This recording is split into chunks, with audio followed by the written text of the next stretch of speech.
My name is T. Carber. I am a committee member of ECIS Research Informed School Group. And today I would like to introduce our presenter, Emily Murphy, my colleague at American School of Madrid. And she is a passionate child advocate and educator who believes that quality play and the freedom to explore in nature are vital to every child's well-being. She has spent the past decade teaching in early childhood and primary, and she holds a master in international education. She is currently the OPAL coordinator of American School of Madrid. In this webinar, Emily is going to walk us through her case study research on the impact of outdoor play on students' social, emotional, and transferable skills. And I'll pass it over to Emily. Welcome, everyone. Thank you, T. Welcome, everybody. Thank you so much for joining me today. OPAL stands for Outdoor Play and Learning, as you can see from the screen. I'm the coordinator of our OPAL program here at the American School of Madrid, which I'll refer to as ASM in short. And today's presentation is around the impact of our program on students' social emotional well-being and how our landscapes offer a natural environment for inquiry. I have about a 10-minute spiel, and maybe not to put you all asleep, we'll have some interactive questions, so stay with me. So I'd like to just talk about a little bit about what inspired this research. We'll talk about the framework and OPAL as a pedagogy, and we'll look at this in practice, and maybe a little bit about the social emotional learning, the neuroscience, the background, and I have anecdotal evidence primarily from our students, our staff, and my own being outside each day with our students, and then a conclusion. Okay, so a little bit about the background. I came to this research sort of questioning, okay, because we have adults supervising play, what are adult beliefs about children's learning, and what do adults understand about play? Mostly I'm looking at things from the point of view of educators, but as a parent, I've noticed that children are very much overscheduled, and they're overprotected in the real world and seemingly underprotected in the virtual world. That comes from John Haidt's The Anxiety Generation book. And then also this idea of learning through play, its importance versus the importance of classroom learning. So I came to my research question, which is, okay, how does OPAL impact students' well-being and offer them an environment for inquiry? One of the reasons I certainly advocate for children's quality play experiences is partly with the knowledge I have that it makes up 20% of school life for a primary and usually early child students. So over the course of their primary years, that will add up to about 1.5 years. So that comes from Michael Follett's research, and in his book, Creating Excellence in Children's Play, which is really why we need to stop, pause, and think, what are we offering through play? Also, we have the neuroscience, and basically research shows that all of our neurons light up when we play. And it's one of our 7 basic needs or primary needs, whether it's hunger or fear, but play is also almost like it's biological instinct and very important to the wiring of our brain and development. Okay, so here's a little quote from one of our students. She said, "Every school has recess, but ours is unique." Well, let's have a look at what this promotional video in a minute just shows us. So you have a visual of what a recess looks like at the American School of Madrid.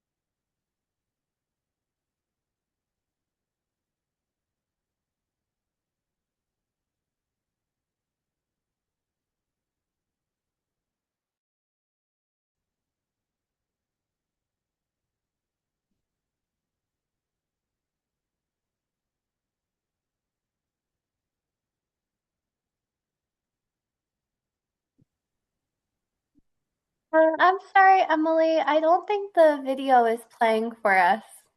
Oh, okay. Thank you so much for letting me know. Of course. Here I was watching it. I'm almost in the minute. I'm going to have my colleague here maybe see why that didn't work. Do I need to send the link? We need to share it. Oh, share this tab instead. Yeah. Okay, I'll go back on it then. Is it now showing, Megan? Yes, we can see it now. Thank you. Okay, well, let's go from the top. Thank you so much. First time.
Okay, well, I'm hoping to get back to where we're all meeting. I just stopped it on the screen. Right, here we are. Okay, are we back? Can you see my screen again? No. No, Sorry. we can't. I'm sorry. No, I'll just share this again.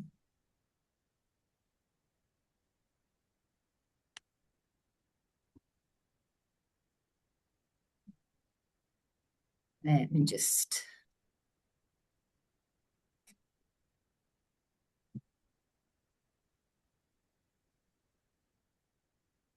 Sorry, T, I'm just sharing it once again, but I don't think. Just share it.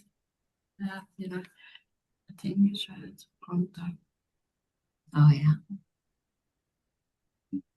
Okay. All right, great. We're back again. Okay, great for anyone who entered late. All right, well, that was just a little bit of what our recess looks like.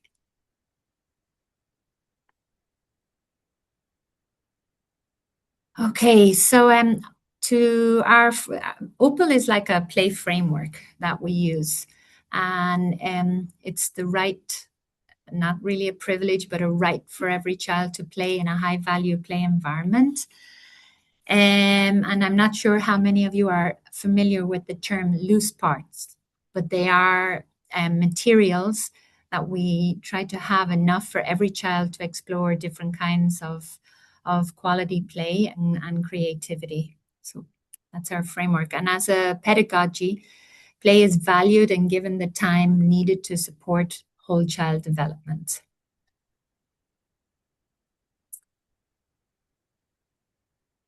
When we think of play, we're thinking of play, the different types of play. We just don't think, okay, that's children, and we don't look any further. We're looking at the deep play and 16 play types. This taxonomy of play was introduced by Bob Hughes in the 90s, and it just gives us how we can kind of categorize when we see children playing. Some of them are obvious and some are not so obvious. And within the idea of types of play, we also can look deeper and break it down into schemas. We often talk about, when we're looking at children playing, what schema they're exploring. So here you have friends, the two friends on the type of surfboard. You can see that they're exploring trajectory, how to get from one place to another, how much risk is involved. You can see other friends enclosed inside a wooden box, making their own comfy space away from adults.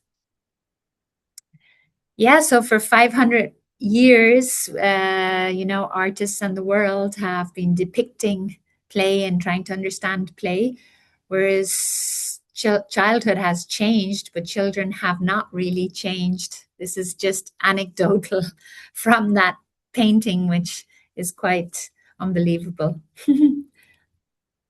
All right. So here we're going to have a little interactive with our guests. I'd like you to have a look at what makes good play. I'm sure you've all done See, Think, Wonder. Perhaps we can play the video. Hopefully this time it'll play easily, and maybe we can get some. They're very short, and just some of your ideas around what you see, what you think, and maybe what you wonder. I was using that and that too. Oh, Can you hear? I was using that. Yes. Can I have them back? What? That and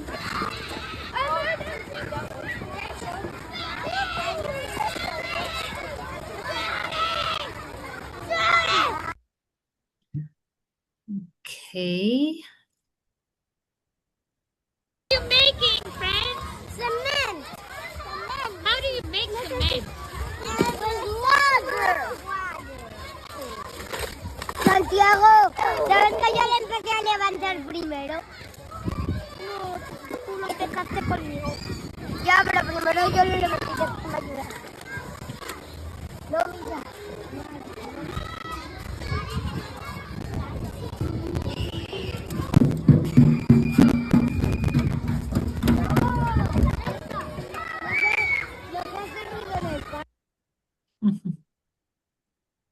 So we found them over there. We found them in all the crates. And we're like taking care of them, and then we're gonna put them in safe spots.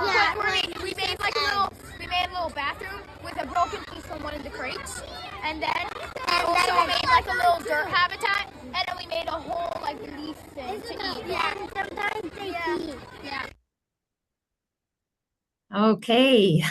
I'm wondering if anyone would like to share a see, a think, a wonder from any of the short clips I've shown you around play. It can be anything. Hi, Emily. Yeah, I mean, the first thing that jumps out is they all have a very strongly social dimension, and there seems to be a really evident gravitas that sort of brings people together in all three separate events, which was lovely to see. Absolutely. Thank you.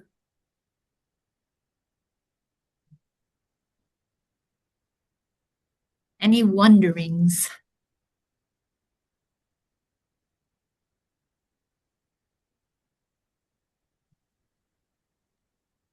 I don't have a one there, but I do have a think, and I just think it's lovely to see them having some real world applications to things that they may be learning in the classroom, like things like habitats, and then actually implementing that outside and collaboratively.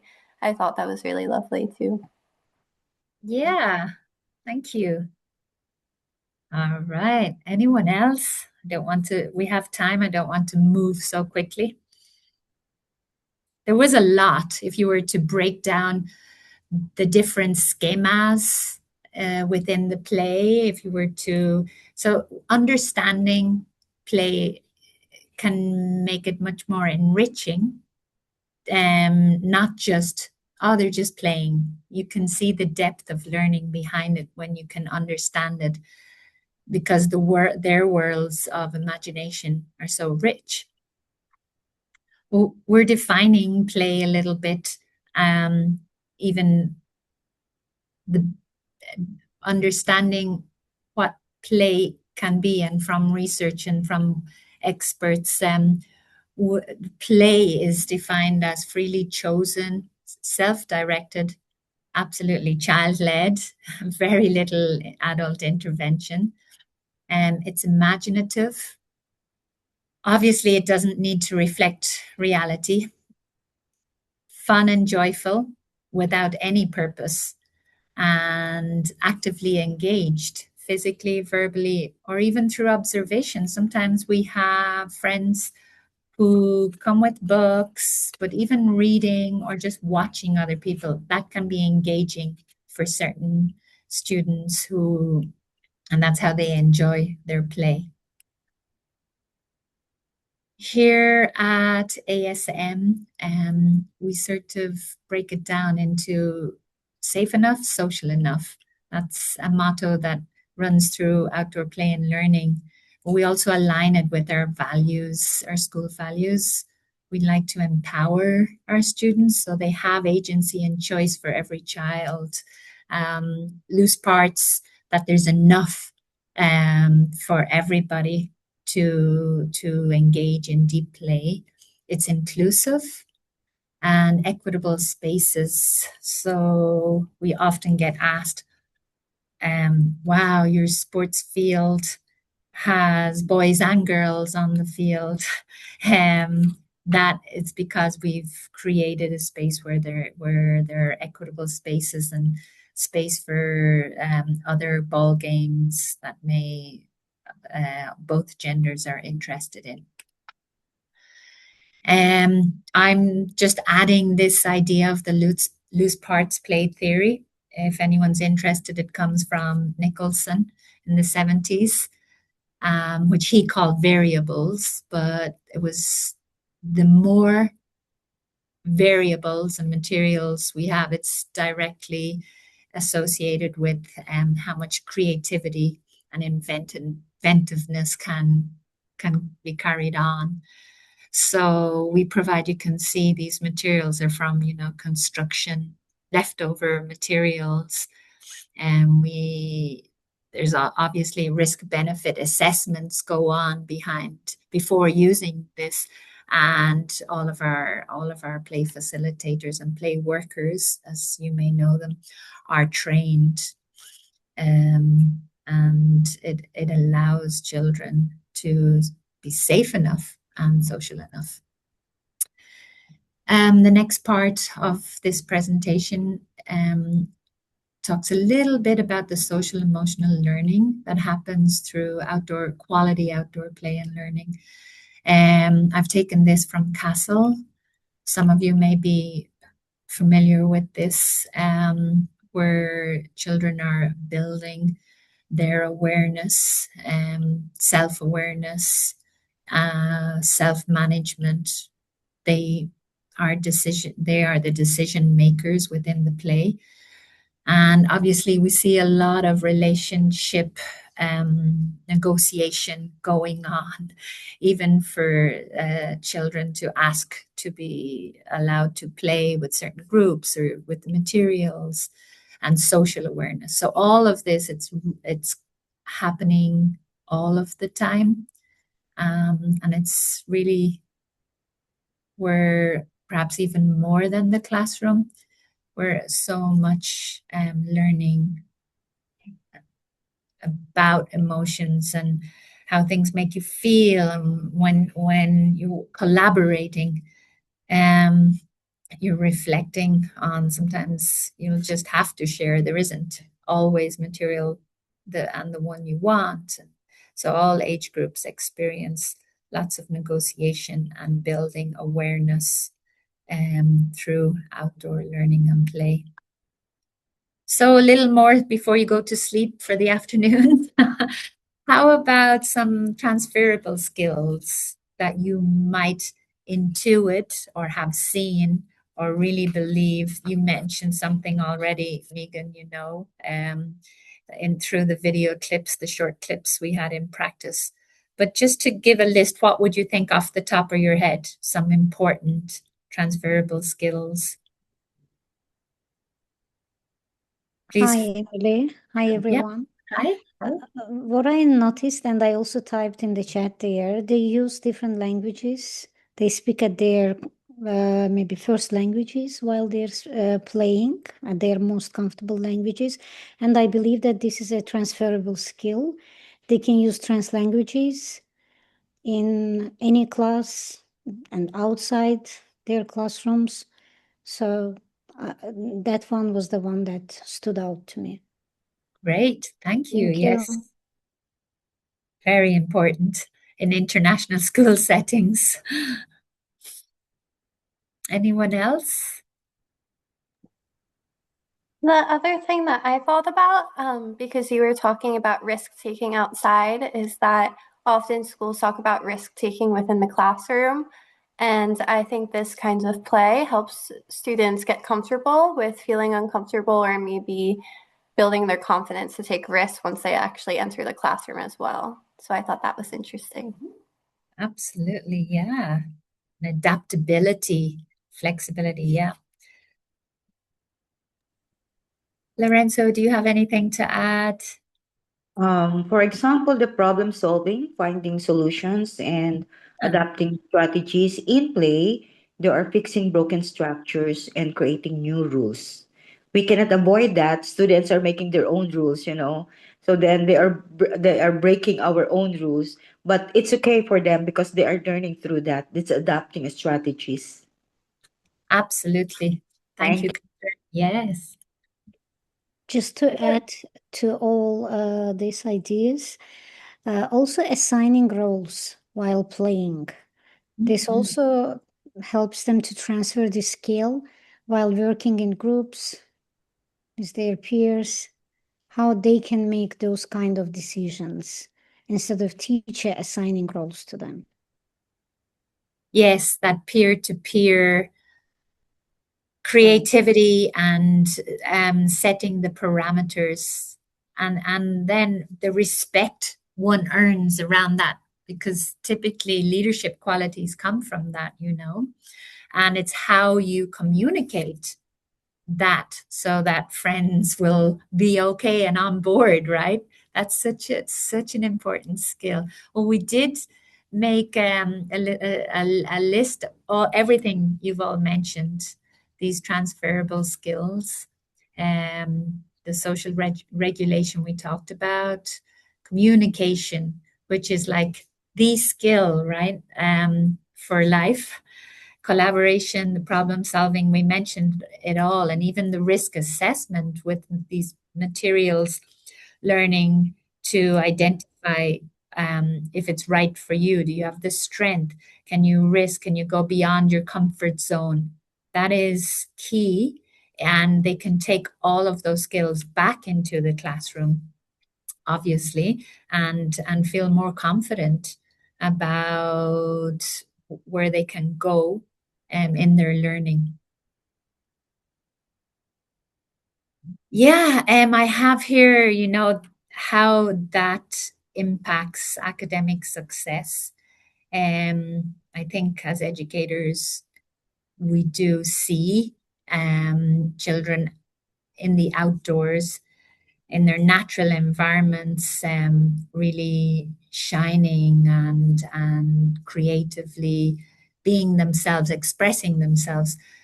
And that helps them to be learner ready because they've already participated in negotiation, maybe even design thinking. They've had movement, physically they feel well, and it just builds confidence. Yeah, some of the stories, what will our students remember about recess? I think, school, big part of school is what do you remember looking back?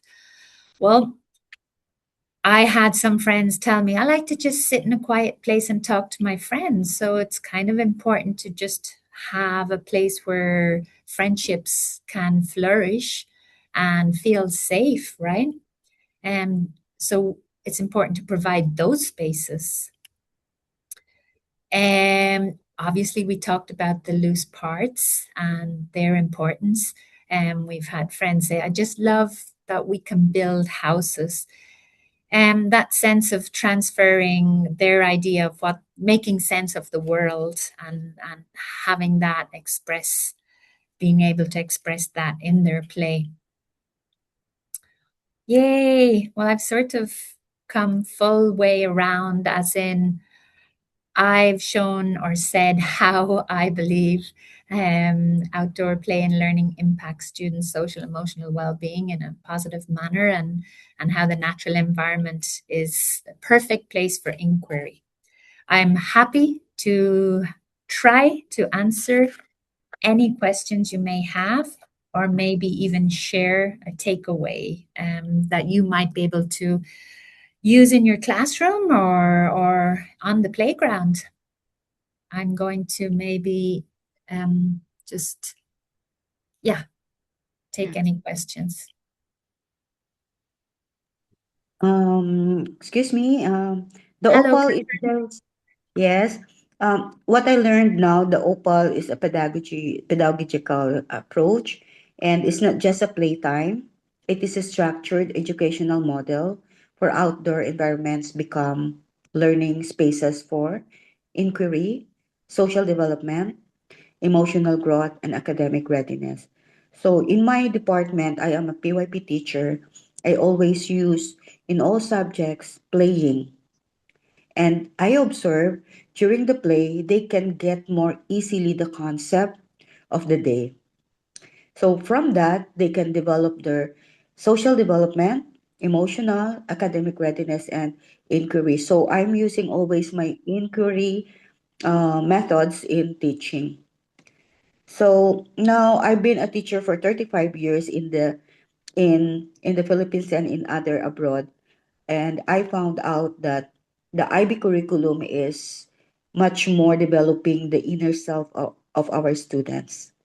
And I agree to this, and I'm thinking of what are my strategies before, the traditional one, and here I'm using that already, but I cannot identify really the exact aspect of what we want to the students, like to develop their social development, the emotion, and the academic.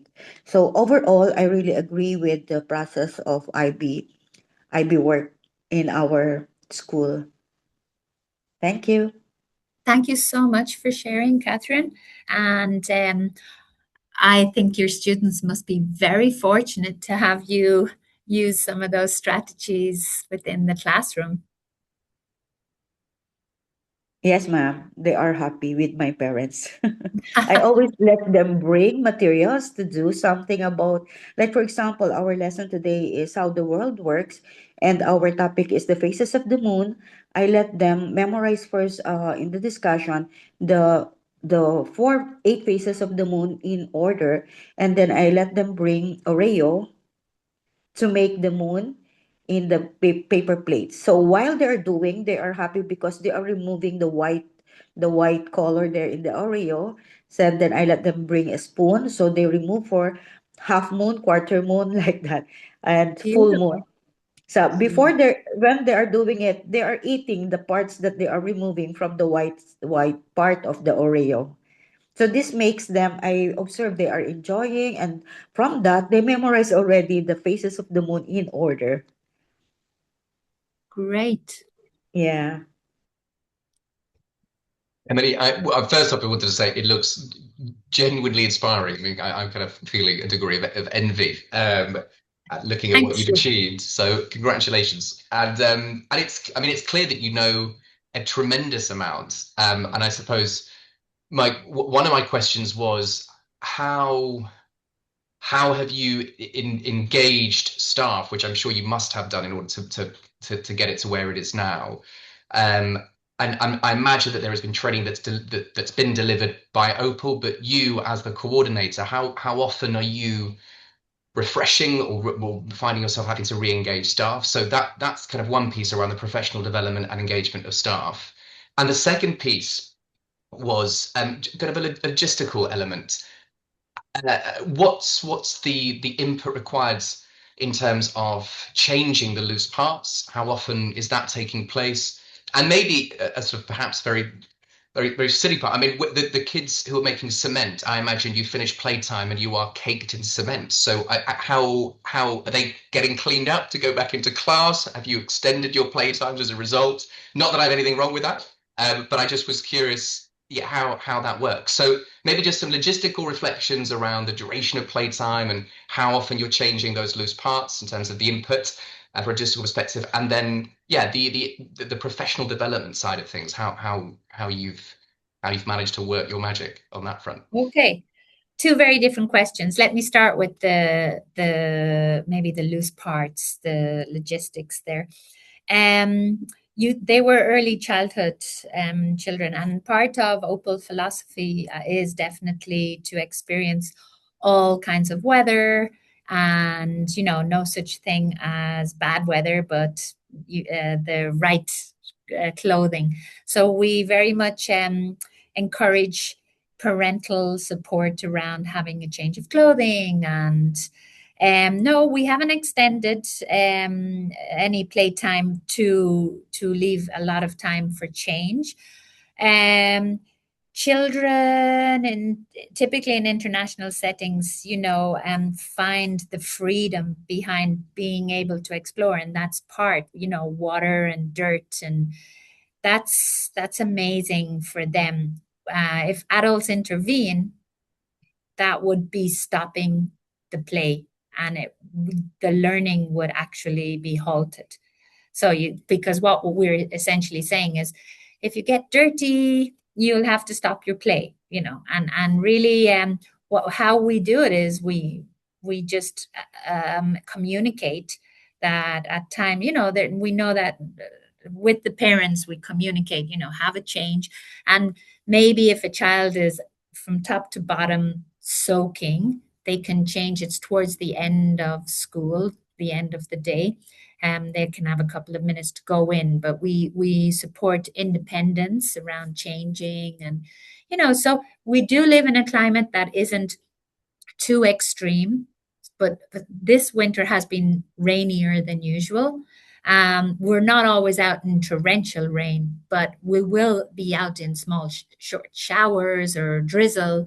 So it's just really, that's the learning this is part of life, and you get on with it. And then the loose parts, we have a system that is sort of cyclic, but it kind of goes around semesters, because there isn't always time. And when things get broken, they just obviously go, and things get broken a lot. So we sort of work a lot with donations, upcycling. We're not constantly buying things unless it's shovels and buckets. You can never have enough of those.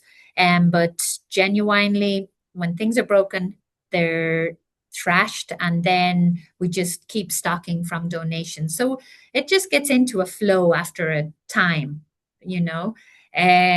we are now in our 6th year. So I think that just builds up naturally.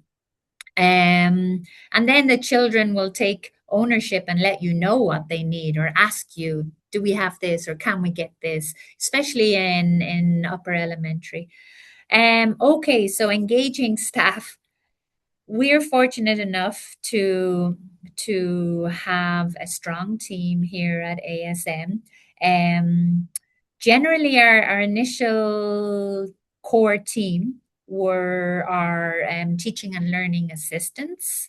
We all work in primary up to year 3, 3rd grade. Well, actually 2nd grade, so in early childhood. So it's a stipended position. And so the training comes with that. Yes, the best training is being out there every day, but showing up intentionally. So we do have a monthly meeting as a whole team, and then sometimes, depending on what's needed, we'll have weekly huddles around individual student support, emotional support, or we'll have about how we're always thinking what's best practice and what's best for students. So a lot of our decisions are made as a team, and we're just, I think as coordinator, it's very important to be passionate about advocating for quality play, and then that maybe trickles down. And when you understand how important it is to children and their learning, I don't know, I just think educators will naturally embrace that in a way. Once the learning, so it's scaffolding learning, doesn't happen overnight. So it's a slow process. And maybe small wins are just understanding about loose parts, and then having children own maybe the cleanup, because you can't have all these loose parts and have everyone tripping over this a whole day, and respecting spaces. So all of these things are just learning moments and slowly doing it over time, and being okay to make mistakes. Sometimes we have to call it up because we do it all together. About 400 kids all have recess grades 1 to 5. So it might rain last minute, or it might start raining in the middle. So we have systems. It's important to have the systems, and it's more important for the adults on board to be flexible and to be able to change calmly, and to know that everything is for the best outcome of students, because it might stop raining 1 minute before recess happens and we've called indoor recess. But what is better? It's better for every student to get some fresh air and get out to play. So we'll have to turn it all around and no, there's outdoor play, and it doesn't feel comfortable because it feels noisy for about 2 minutes and chaotic, but as long as everyone's safe. But yeah, I think with that amount of students, and we have large spaces, fortunately, I think the thing is adult intervention is kept at a minimum. Everyone is required through the training to implement the same language, which really is empowering students to explore and to be respectful and inclusive. So pretty much everything you do in a classroom, taking it outdoors and just giving them a lot more freedom. So did I answer pretty much everything you're in? Thank you very, very much. And great work. Where are you based? We're in Milan. Milan. And we're really. Did you speak recently to somebody? I did. Yeah. Okay, fantastic. Yeah, I offered our director to invite you to this. Which would be lovely. I mean, now that I see the promotional video, there's no way we're not taking you up on the offer. But no, it would be really, really interesting to see it, just to see it in action, and obviously, understand a little bit more about the journey. So you said it's been 6 years. Yes, yeah, we have had a new landscape. The one you saw in the video was 22, 23 opened. So, but the inception of the OPAL framework and the understanding and this sort of small steps began, and I've been in the program from the very beginning. So as all on the ground, all not as always or coordinator, just as a play worker. And then I think there's many moving parts. It's a big system, and you need people who are passionate educators, which you clearly are. So anyway, I'll see you soon. Well, I'm on the journey for sure. Yeah.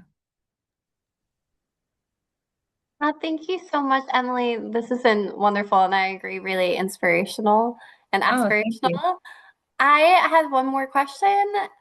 This reminded me a lot about Montessori and some things that I see happening with that. And I was just wondering if you ever organize those loose parts and stations before the kids come out to promote a kind of play, or do you really leave it separate and just let them use their imagination to put things together? Great question, Megan. We call that provocations. And yes, we have been doing that. Let's say that was kind of after maybe in about our third or fourth year. Once we have all the other learning and scaffolded, we're sort of coming to now what can we provide? So we're providing the materials, but sometimes just putting them, like getting chalk in the kitchen, the messy kitchen, and providing a chalkboard and adding that it's the cafe. Just we've seen, and I've especially seen children's play literacy increase over the years.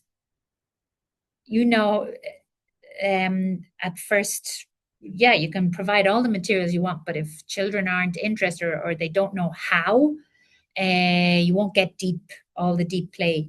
So we do a certain amount of provocations. And with large loose parts, the small loose parts, the kitchen, pots and pans, it's just very random, very quick, but it wouldn't be as beautifully set up as a Montessori indoor setting, if you know what I mean. So yeah, that element, there's certainly a training to the provocations. And thank you for asking. Yay. Well, I'm so grateful to all of you. I still have time. I'm just don't want to have anyone here if they need to leave. And we can still explore other questions. Emily, can I ask you one question? Hi, T, my lovely colleague here and support. Yes. Thank you for your presentation. And I'm wondering whether we can, implement this idea to older students and how we do that. Ooh, great question, Miss T. Yes is the answer. Right up through middle school, the OPAL framework continues. We're not part of that program. Here, primary and middle, even though we're under the one roof, they are separate directors, separate cohorts. But some of our now middle school students have come through the program. It would be very similar in aspects for older children and the materials. For example, believe it or not, OPAL has researched and shown how multi-age cohorts work really well and benefit both older children and younger children, but also even just dressing up. I didn't show you, this is the middle of winter. Sometimes we don't take out the costume box, but middle school children, of course, love to engage in dramatic play and expression, because they can take the materials and take it where their imagination takes them. So yes, T, in a very brief answer, it can definitely be implemented. The training may look somewhat different. And again, the intervention, you may need maybe less supervision for the amount of students, but it depends on what you're offering, what your affordances are, because you would need people to take out those things. Maybe you could grow it into a very student-led program where they're responsible for taking out and bringing in. It's quite different because it's heavy lifting. But if you're middle school, well, that's doable, right? So yeah, it's a beautiful thing to try to carry on, because childhood doesn't stop because you turn 11 and 12. Did I answer your question, T? Yes, thank you. I mean, another question that, can I ask you another question? I don't know. Is everybody okay with that?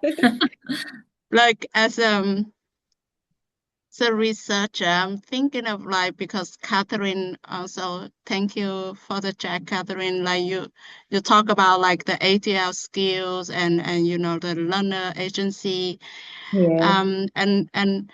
And we are wondering, I myself wonder, how are we going to measure that impact?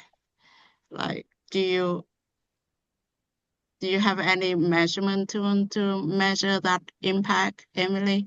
Like on the social emotional skills, in a way that like to convince somebody or some school who which doesn't, if doesn't appreciate the recess time, like extending the recess time, to see that like actually it's really helpful and powerful to give the students more recess, like with the quality play, that's my Yeah. sense. Yeah. Yeah. T, I think anybody who has one measurement could be taking a cohort of kids and let them sit with screens maybe for 2 hours and let another cohort play outside for 2 hours and do a test straight after, and let's see whose brains may be better wired and ready. But seriously, I think staff, teachers who see a noticeable difference in classroom management in the PM after rich quality play has been experienced. Now, children may not always have, this is part of the social emotional learning. You may carry things over into the classroom, but for the most part, this measurement, it's hard to measure, but it is doable. But it's because going out every day is like a research lab. You can see what's going on. And I can see over the years play literacy increases, but you'll have to all kinds of experiments have been done around taking open-ended materials and seeing how quickly projects can be achieved. So it's just like, it's almost like the design thinking is faster. That's one part. That's really impacts from quality outdoor play.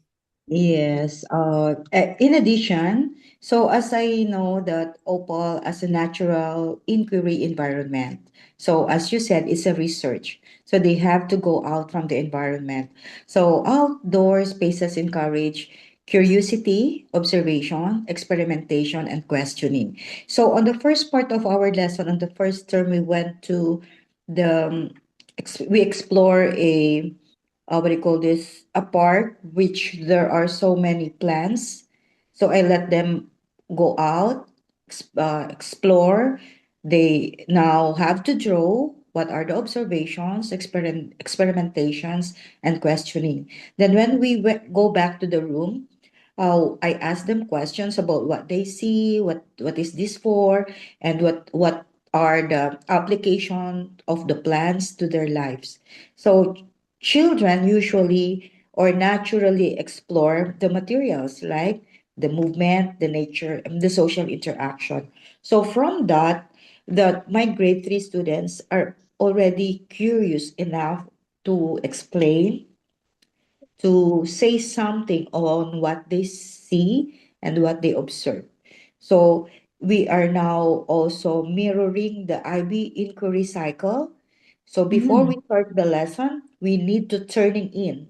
Then we make some activities for turning in for them to make to have initiative in their mind on what is the lesson about, and then they have to explore. Next is the finding out. Then when they find out, they have to sorting out. And then after sorting out, they will be going further. And the last is reflection or reflecting. So the students are always reflecting about after the lesson because we want to ask them what happened, why like this, and the questions, so from that they are already a thinkers, and they defend on what they see and what they want to know more, and they want their questions, big questions on their mind, so we Yeah, need to that's discuss beautiful, it Catherine. furthermore. Yes, thank you. I was going to say that we have what we call, it has happened last, I think this is my second year, sort of mentoring a student OPAL council. And they come from year 5, year 4. And the sense of leadership, so the children get to choose if they want to be part of the student OPAL council. And there's about 50 who all want to own their play. They're the voice of the student body, and they'll present in assemblies. And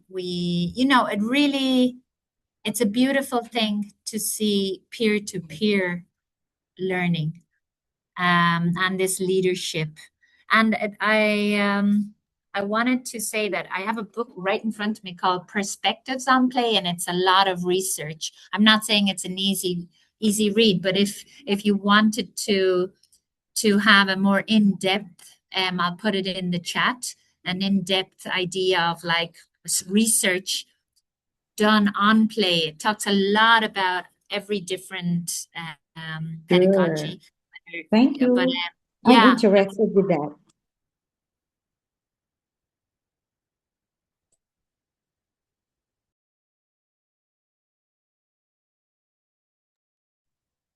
So we noise, have but a couple of, yeah, go ahead. Yeah, we have a couple of minutes left before the webinar ends. So if you have any other questions for Emily, please do so.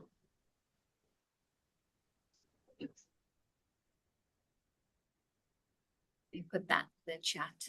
I'll just write the book in the chat. See, Yeah. I'm injured, so I'm writing with some less fingers.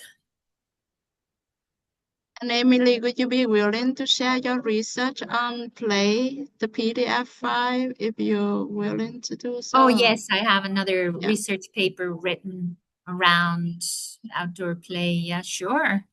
It's kind of a literature review too, but if anyone's interested, I'll put that.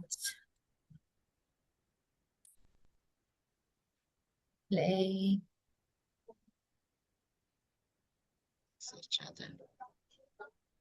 Just put the name. It's Avril Block. Jarvis. I